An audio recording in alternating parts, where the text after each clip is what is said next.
Next question from Kelly Horan.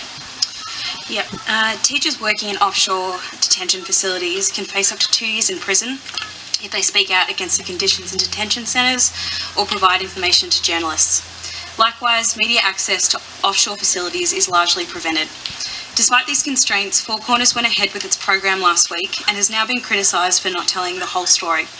In making access to detention centres and their staff so difficult, are we basically telling Australia's free press not to report on what's going on? Robert Manne. I think it was a great question. I think the Four Corners was a wonderful program.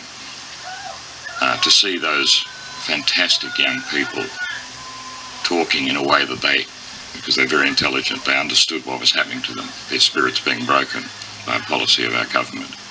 I think it was one of the best accounts I've seen of the reality of Nauru now.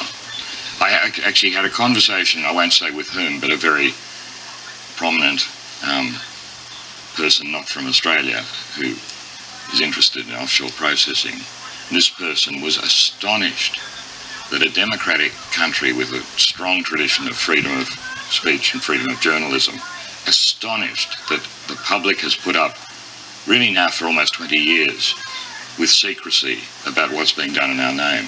They just couldn't understand it. It wasn't as if they were outraged, but they were.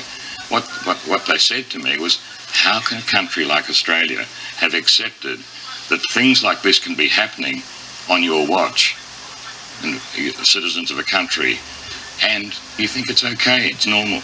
It's not normal.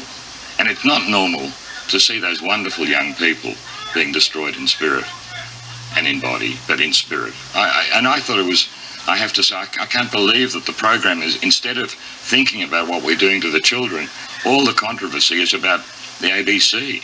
It's ridiculous. I mean, Peter Dutton shouldn't have been on. It was a beautifully crafted program. He could have been on later. Let's